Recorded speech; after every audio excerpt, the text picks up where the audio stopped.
나는 전능하신 아버지 하나님, 천지의 창조주를 믿습니다. 나는 그의 유일하신 아들, 우리 주 예수 그리스도를 믿습니다. 그는 성령으로 잉태되어 동정녀 마리아에게서 나시고 본디오 빌라도에게 고난을 받아 십자가에 못 박혀 죽으시고 장사된 지 사흘 만에 죽은 자 가운데서 다시 살아나셨으며 하늘에 오르시어 전능하신 아버지 하나님 우편에 앉아 계시다가 거기로부터 살아있는 자와 죽은 자를 심판하러 오십니다. 나는 성령을 믿으며 거룩한 공교회와 성도의 교제와 죄를 용서받는 것과 몸의 부활과 영생을 믿습니다. 아멘.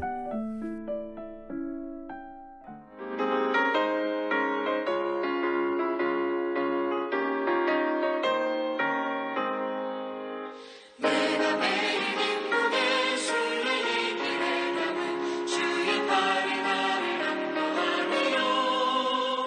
내가 주의 큰 복을 받는 참된 비결은 주의 영이 함께함이라. 성령이 계시네 할렐루야 함께하시네. 좁은 길을 걸으며 맘을 기뻐하는 것 주의 영이 함께함이라. 저는 죄에 빠져서 평안함이 없을 때 예수 십자가의 공로를 힘입어 그 발 아래 엎드려 참된 평화 얻음은 주의 영이 함께함이라.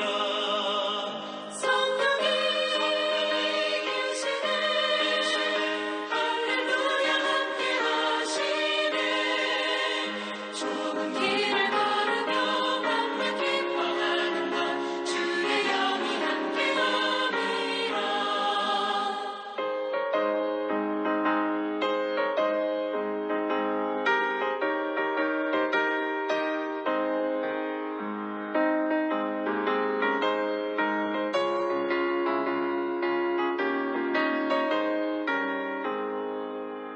나와 동행하시고 모든 염려하시니 나는 숲의 새와 같이 기쁘다. 내가 기쁜 마음으로 주의 뜻을 행하는 주의 영이 함께함이라. 성령이 계시네 할렐루야 함께하시네. 좁은 길을 걸으며 맘을 기뻐하는 것 주의 영이 함께함이라. 세상 모든 욕망과 나의 모든 정욕은 십자가의 힘이 못을 받았네. 어두운 밤이 지나고 무거운 짐 벗으니 주의 영이 함께함이라. 성령이 계시네 할렐루야 함께하시네. 좁은 길을 걸으며 맘을 기뻐하는 것 주의 영이 함께함이라.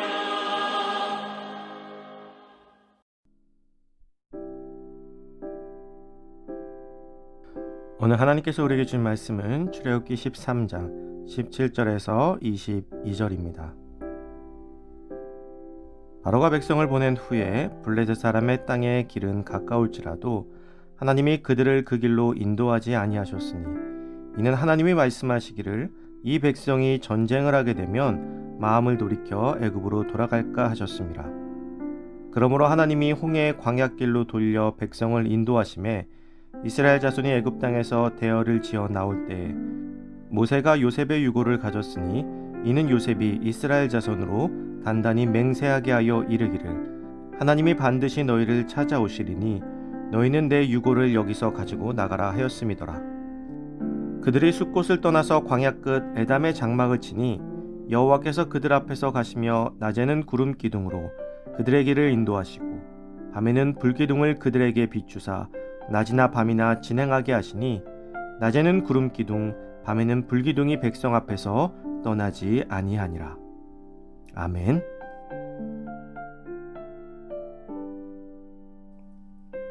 기둥을 바라보라 하는 제목으로 오늘 말씀 나누겠습니다. 출애굽하면 떠오르는 이름이 어떤 이름이 있을까요? 아마 대부분의 사람들은 출애굽과 관련된 인물을 이야기하라고 하면 제일 먼저 모세를 떠올릴 것입니다. 제가 저희 아이들에게도 물어봤더니 제일 먼저 나온 이름이 모세였어요. 모세는 출애굽의 영웅입니다. 그러나 우리가 집중하고 정말 기억해야 할 이름은 모세가 아니라 모세를 후원하셔서 이스라엘을 무사히 가나안에 이르게 하신 여호와 하나님입니다. 이스라엘은 출애굽하여 광야에서 무려 40년의 시간을 보내야 했습니다. 하나님께서는 10가지 재앙을 내리시면서까지 이스라엘 백성들을 가나안 땅으로 데리고 가시고자 하셨는데 왜 40년이라는 시간을 광야에서 허비하도록 두신 것일까요? 하나님의 능력이 부족해서 가나안 땅으로 데리고 가시기까지 시간이 오래 걸린 것일까? 그것은 당연히 아니겠죠. 광야에서의 40년이라는 시간은 하나님을 잊고 살던 이스라엘 백성들을 훈련시키고 그들을 이끌어 주시는 분이 여호와 하나님이심을 깨닫게 하는 시간이었습니다. 그들의 리더는 모세였지만 그들을 이끄신 분은 분명 여호와 하나님이신 것이죠. 광야는 하나님을 만나기에 가장 좋은 장소입니다. 광야는 건조하고 덥고 춥고 물도 없고 양식도 없는 그야말로 죽음의 땅입니다. 아무것도 없는 곳에서 사람이 살 수 있는 방법은 오직 하나님만을 바라보는 것입니다. 그렇기에 광야는 하나님을 바라보기에 가장 적합한 환경이었다고 볼 수 있는 것이죠. 이스라엘 백성은 오랜 시간 노예 생활을 하였습니다. 노예의 특징은 주인이 시키는 일을 하는 것입니다. 스스로 무언가를 하기에는 그들은 너무나 오랜 시간 이러한 삶에 익숙해졌기 때문에 너무나도 어려운 일이었습니다. 또한 노예이기는 했지만 그들은 애굽에 속한 사람들로서 어떤 외부의 공격으로부터 안전한 삶을 살아왔습니다.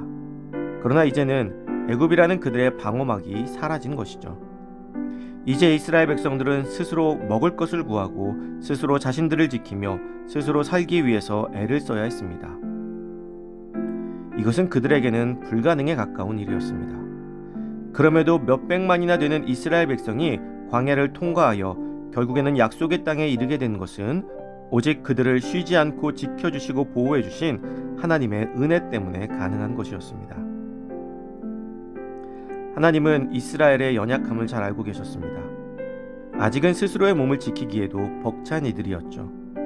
광야의 밤 추위와 낮의 더위는 그들을 쓰러뜨릴 수 있었습니다. 그것을 너무나 잘 알고 계셨던 하나님은 그들에게 구름 기둥과 불 기둥을 보내주셨죠. 추운 밤에는 따뜻한 불 기둥으로 지켜주시고 뜨거운 낮에는 구름 기둥으로 그들을 시원하게 지켜주셨습니다. 하나님께서는 이스라엘 백성들과의 언약을 지키시기 위해서 이들의 필요를 채워주신 것이죠. 또한 2개의 기둥은 그들이 나아가야 할 방향을 인도해 주었습니다. 어디로 가야 할지 모르는 삶, 어떻게 살아야 할지 모르는 삶 속에서 기둥만 바라보고 나아가면 되는 것이었죠. 이스라엘은 기둥을 바라보며 하나님의 능력을 보게 되었습니다. 자신들을 인도하시는 분, 자신들이 평생에 잡고 따라야 하는 분, 그분이 여호와 하나님이심을 몸으로 배우는 시간이었습니다.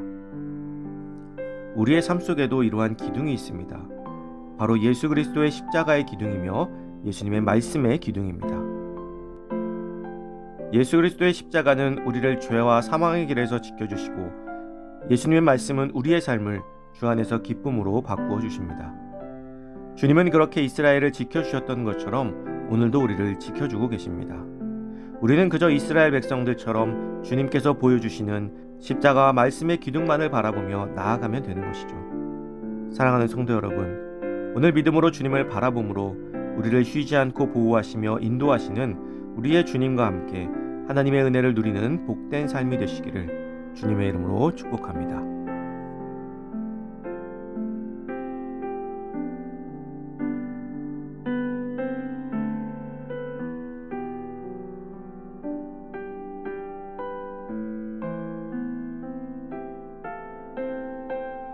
이 시간 주어진 기도 제목을 놓고 기도하고 또 각자의 기도 제목을 가지고 기도하도록 하겠습니다.